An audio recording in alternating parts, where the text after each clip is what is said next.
Suamiku direbut rekan kerjaku ketika aku sedang hamil. Dan tepat di hari kelahiran anakku, mereka bertunangan. Hingga ketika mereka menikah, aku permalukan mereka di depan para tamu yang hadir di resepsi itu. Aku masih ingat betul hari itu.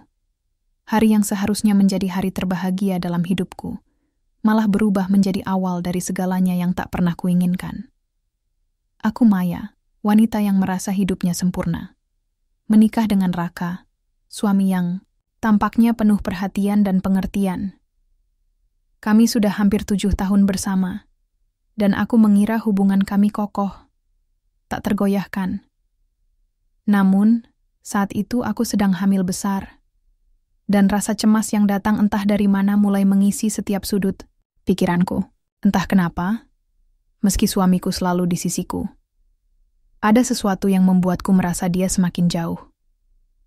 Hari itu seharusnya menjadi hari kelahiran anak pertama kami. Sebuah momen yang kutunggu-tunggu, yang kami impikan bersama.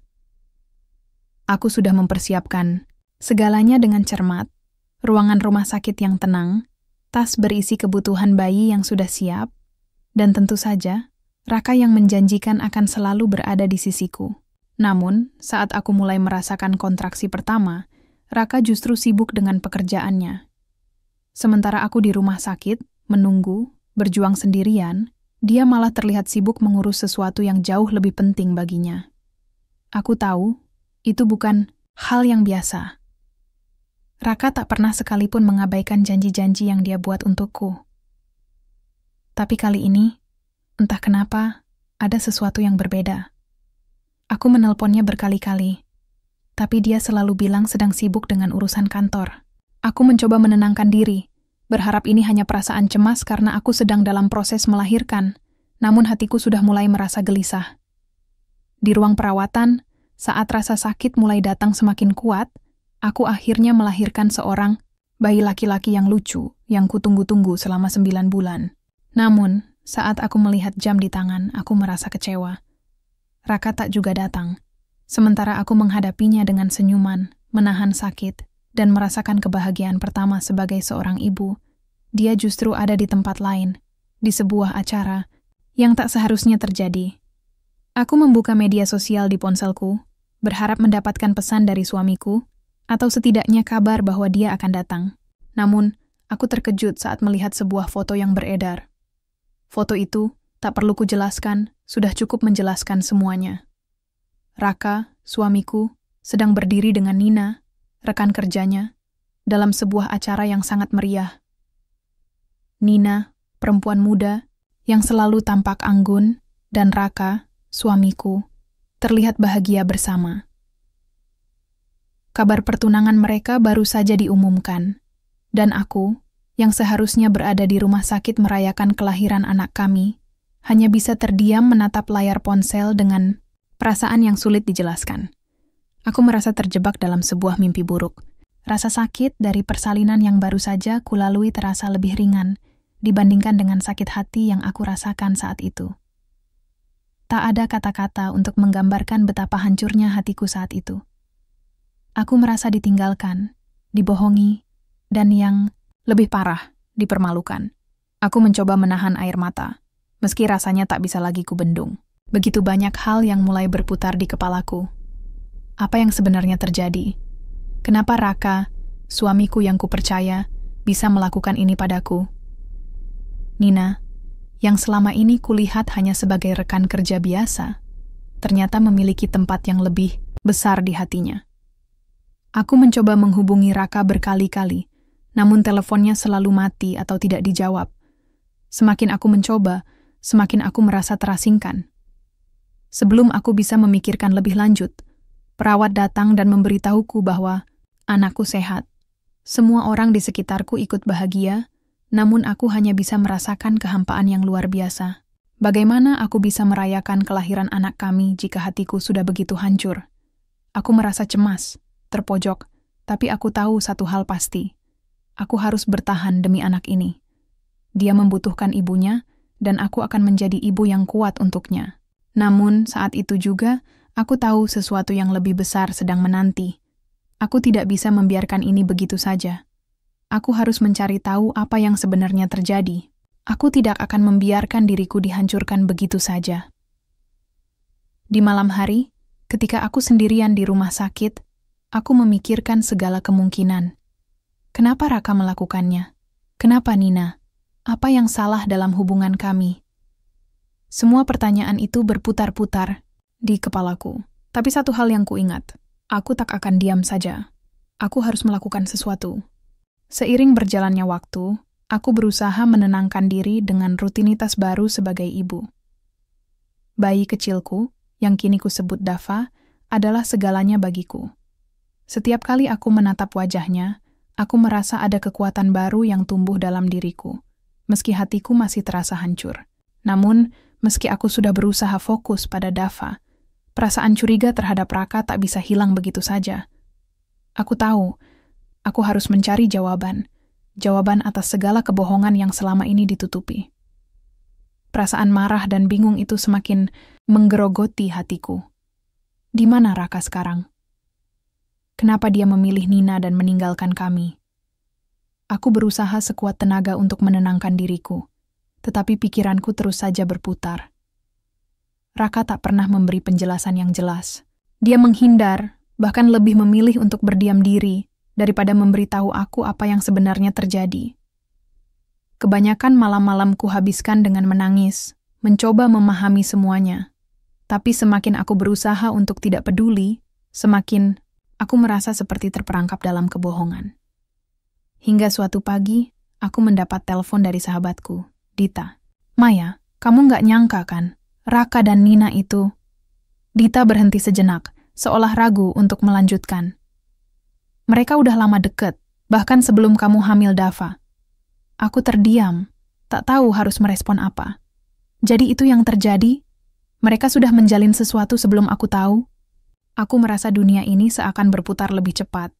Namun aku hanya bisa diam, mematung, mencoba menerima kenyataan yang sulit ini. Sejak itu, aku mulai mencari informasi lebih jauh. Dita memberiku beberapa petunjuk yang mengarah pada kantor tempat Raka dan Nina bekerja. Aku mulai menyelidiki lebih dalam, mencoba mencari tahu kapan hubungan mereka benar-benar dimulai. Setiap percakapan yang terekam di media sosial, setiap foto yang dibagikan, aku coba analisis satu persatu. Tanpa disadari, aku sudah menjadi detektif dalam hidupku sendiri. Semua itu aku lakukan bukan karena aku ingin membalas dendam, tetapi karena aku merasa aku berhak tahu kebenarannya. Aku ingin mengerti apa yang telah merusak pernikahanku. Tentu saja, aku tak pernah melibatkan Dava dalam pencarianku ini.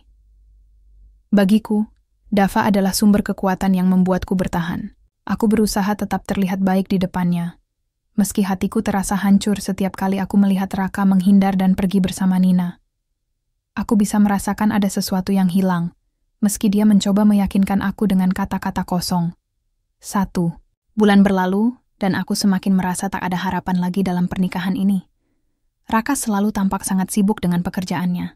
Bahkan ketika aku menanyakan kapan dia bisa datang mengunjungi anaknya, jawabannya selalu tak pasti. Seakan-akan, anak kami bukan lagi prioritas baginya. Aku merasa terabaikan dan terasingkan.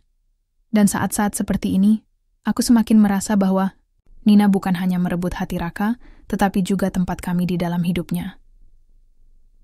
Suatu hari, aku menemui seorang teman lama Raka yang kebetulan masih berhubungan dengannya. Temanku itu Julius, sedikit banyak tahu tentang dinamika antara Raka dan Nina. Saat aku bertanya, Julius terlihat canggung dan ragu-ragu. "Maya," katanya, Raka itu udah berubah. Dia lebih sering cerita tentang Nina daripada kamu." Aku menahan napas. "Apa maksudmu?" Aku merasa perutku seperti terbalik. Dia lebih nyaman dengan Nina. Lebih terbuka. Kayaknya sih dia lebih senang di sana. Hatiku serasa terjatuh. Selama ini, aku memang merasa ada yang aneh antara mereka, tapi tidak pernah kubayangkan sebesar ini. Raka bukan hanya memilih Nina. Dia sudah merasa lebih cocok dengan Nina. Dan aku hanya menjadi bayangannya yang semakin hilang. Dengan informasi ini, aku semakin mantap dalam tekadku untuk mencari jawaban. Aku tak bisa lagi menunggu, berharap Raka akan datang dan menjelaskan semuanya. Aku tahu dia sudah membuat pilihannya. Sekarang, saatnya aku membuat pilihan untuk diriku sendiri. Beberapa hari kemudian, aku memutuskan untuk menghubungi Nina. Aku tahu, ini mungkin terdengar gila. Tapi ada sesuatu dalam diriku yang ingin tahu seberapa besar dia terlibat dalam cerita ini. Dengan hati yang berdebar, aku mengirim pesan singkat kepadanya. Nina, kita perlu bicara. Beberapa jam kemudian, balasan darinya datang. Tentu, Maya. Kapan kamu mau bertemu? Aku tidak tahu apa yang diharapkan, tapi aku tahu satu hal. Aku ingin mendengar segalanya langsung dari dia. Tidak ada lagi kata-kata manis dari Raka yang bisa mengelabui aku. Aku ingin tahu apa yang sebenarnya terjadi di balik semua kebohongan ini. Hari pertemuan itu akhirnya tiba. Aku duduk di sebuah kafe kecil, menunggu Nina datang. Saat dia muncul, aku bisa melihat senyum tipis di wajahnya. Senyum itu seperti membuat perutku semakin mual. Apakah dia merasa bangga dengan apa yang dia lakukan? Dengan langkah penuh percaya diri, dia duduk di depanku. Jadi, apa yang ingin kamu bicarakan? Tanya Nina. Suaranya terdengar ramah, tapi aku bisa merasakan ada yang tidak beres. Aku menatapnya lurus-lurus. Kamu tahu apa yang aku maksud, kataku, berusaha menjaga ketenanganku. Raka, kita, dan kamu. Aku ingin tahu dari mulutmu sendiri, seberapa jauh hubungan kalian berdua. Nina menghela napas. Maya, aku bukan orang jahat, katanya, meskipun aku bisa mendengar ada sedikit rasa bersalah di suaranya. Raka, dia memang sudah merasa tidak bahagia bersama kamu. Aku tahu ini mungkin menyakitkan, tapi aku sudah lama menginginkan dia. Dan aku bisa memberi dia apa yang kamu tidak bisa. Aku merasa hatiku hancur mendengar itu. Ternyata, selama ini aku bukan hanya kehilangan suamiku, tapi juga kehilangan dirinya sebagai seseorang yang pernah aku cintai. Aku hanya diam, menahan tangis yang sudah hampir pecah. Jadi ini semua salahku? Aku bertanya pelan, dengan suara bergetar. Karena aku tak bisa memberi dia apa yang kamu beri? Nina mengangguk pelan, meskipun terlihat ragu-ragu. Aku tidak bermaksud begitu, Maya. Tapi ini kenyataannya. Itulah pengakuan yang aku butuhkan, meskipun itu terasa seperti pukulan telak. Dari sana, aku tahu segalanya. Apa yang terjadi, siapa yang salah, dan mengapa pernikahan kami berakhir seperti ini. Aku berdiri, menatap Nina sekali lagi sebelum pergi tanpa sepatah kata pun. Tidak ada lagi yang bisa kutunggu dari Raka atau Nina. Aku tahu satu hal pasti, aku harus bergerak maju. Sejak pertemuan itu, aku seperti kehilangan pegangan. Rasanya, setiap inci tubuhku terasa lebih berat. Kenyataan yang kuterima itu seperti hujan badai yang menghancurkan segala yang sudah kubangun. Raka telah memilih Nina, dan aku hanya menjadi bayangannya yang terus tenggelam dalam kesedihan. Tapi hidup harus terus berjalan, kan? Aku punya Dava yang membutuhkan ibu yang kuat, dan aku tak akan membiarkan diriku jatuh terlalu lama. Namun, semakin lama aku mencoba mengabaikan kenyataan, semakin sulit rasanya. Setiap kali aku melihat Raka, meskipun jarang karena dia semakin sibuk, aku merasakan perasaan campur aduk, marah, kecewa, dan bingung. Apa yang salah dengan hubungan kami? Kenapa dia bisa begitu mudahnya beralih ke Nina? Mereka sudah merencanakan segalanya dan aku baru tahu setelah semuanya terjadi. Aku mulai mendengar kabar bahwa Raka dan Nina merencanakan pernikahan. Hati ini kembali tercabik. Bagaimana mungkin? Mereka baru saja bertunangan. Dan sekarang, hanya beberapa bulan setelah kelahiran Dava, mereka akan menikah. Aku merasa dunia ini tidak adil. Seharusnya, aku yang merayakan kebahagiaan pernikahan dengan suamiku, tetapi kini aku harus melihatnya menikahi wanita lain. Wanita yang merebut segalanya dariku, bahkan tanpa rasa bersalah. Suatu malam, aku mendapatkan undangan dari Nina. Dia mengundangku ke resepsi pernikahan mereka. Aku terkejut. Kenapa mereka mengundangku? Apakah mereka benar-benar merasa tidak ada yang salah? Tidak ada sedikit pun rasa bersalah di hati mereka? Awalnya, aku ingin menolak undangan itu. Aku sudah lelah dan aku tak ingin merasakan lebih banyak sakit hati. Tetapi entah mengapa, ada dorongan kuat dalam diriku untuk pergi. Aku ingin melihat semuanya dengan mata kepala sendiri. Aku ingin melihat Raka dan Nina berdiri di hadapan semua orang, dan aku ingin mereka merasakan sedikit dari apa yang aku rasakan.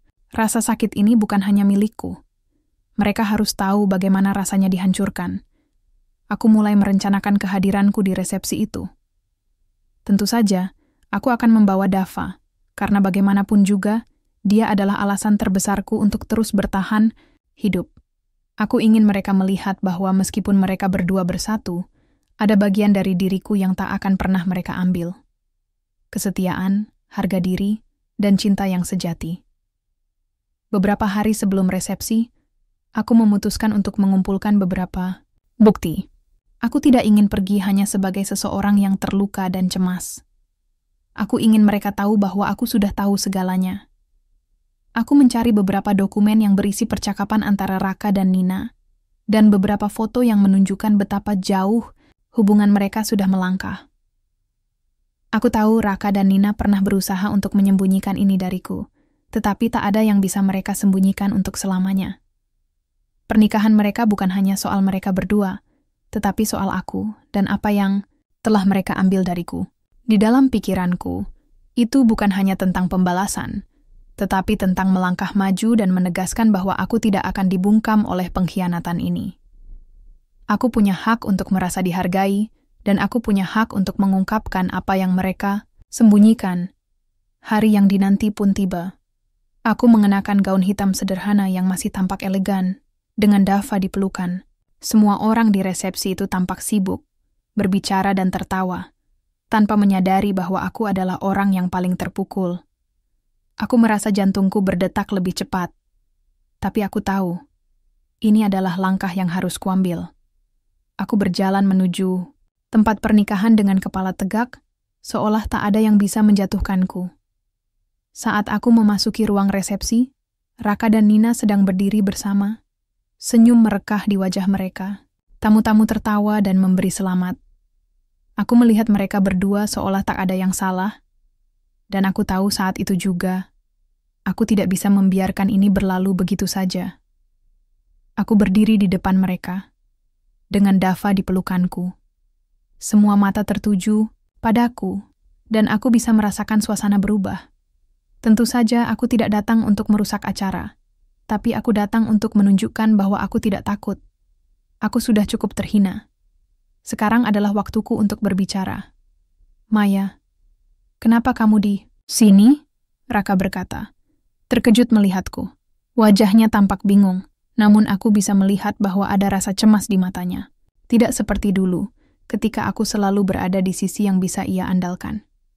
Kini, aku berdiri di hadapannya, dengan mata yang penuh determinasi. Aku di sini untuk memberitahu kalian sesuatu, kataku. Suara saya stabil meski hati ini bergejolak. Aku di sini untuk menunjukkan pada kalian berdua, bahwa meskipun kalian memilih satu sama lain, aku tidak akan pernah mengizinkan diriku menjadi orang yang terhina. Aku menatap Raka, lalu beralih ke Nina. Aku mungkin sudah kehilangan suamiku, tetapi aku tidak akan kehilangan harga diriku. Suasana mendadak hening. Semua orang di sekelilingku mulai berbisik, dan aku bisa melihat para tamu mulai memperhatikan kami. Raka terlihat terkejut, dan Nina, meskipun mencoba tersenyum, tampak cemas. Apa maksudmu, Maya? Tanya Raka, mencoba menjaga ketenangannya. Aku tersenyum tipis. Maksudku, kalian harus tahu bahwa aku tahu segalanya. Tentang kalian, tentang hubungan kalian, dan bagaimana kalian berpura-pura tak ada yang salah. Aku menarik napas dalam-dalam, dan tanpa ragu, aku mengeluarkan beberapa bukti yang sudah kupersiapkan, foto-foto, percakapan yang mereka kirim, semuanya. Kalian mungkin bisa menganggap ini pernikahan kalian yang bahagia, tapi tidak bagi aku. Ini adalah penghinaan terbesar dalam hidupku. Raka tampak semakin gelisah, sedangkan Nina hanya terdiam, matanya menghindar. Maya, itu sudah lama berlalu, kata Raka, berusaha mencari alasan. Kamu tahu kita sudah lama tidak bahagia. Aku hanya... Tidak ada alasan, kataku dengan suara yang lebih tegas. Kalian berdua sudah merencanakan ini, dan aku di sini untuk membuktikan bahwa meskipun kalian menganggap ini sebagai kebahagiaan, aku tidak akan diam begitu saja. Aku menatap keduanya, lalu berbalik dan berjalan keluar dari ruangan. Rasanya aku baru saja menorehkan sebuah langkah besar untuk diriku sendiri. Aku tak peduli apa kata mereka atau para tamu yang hadir. Aku tidak akan lagi diam. Hari ini, aku meraih kembali sedikit dari yang hilang, harga diriku.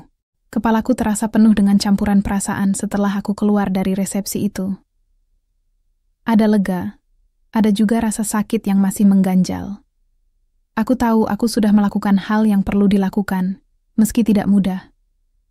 Semua perasaan itu bercampur, marah, kecewa, tetapi juga sedikit puas karena aku akhirnya bisa berbicara dan tidak lagi terdiam dalam penderitaan. Saat aku melangkah keluar dari gedung resepsi itu, Dava yang terlelap di pelukanku memberiku sedikit ketenangan. Aku memandang wajah anakku yang tenang, dan hatiku kembali mengingatkan aku tentang apa yang benar-benar penting. Dia adalah hidupku sekarang, dan aku tak akan biarkan pengkhianatan ini mengalahkan kami berdua. Tapi itu bukan berarti aku akan lari dari kenyataan. Rasa sakit ini harus diselesaikan. Aku sudah membuktikan pada mereka bahwa aku tidak akan dibiarkan begitu saja. Aku ingin mereka tahu, sekali lagi, bahwa meskipun mereka membangun hidup baru mereka, aku tidak akan diam seperti yang mereka harapkan. Setelah kejadian di resepsi itu, aku merasa seakan-akan dunia terhenti sejenak. Semua perhatian seolah tertuju padaku. Beberapa hari setelah kejadian itu, aku mendapat pesan dari Dita, sahabatku yang selalu ada di sisiku. Maya, kamu hebat banget. Tapi gimana sekarang? Apa mereka sudah menghubungi kamu? Aku menghela napas panjang sebelum menjawab.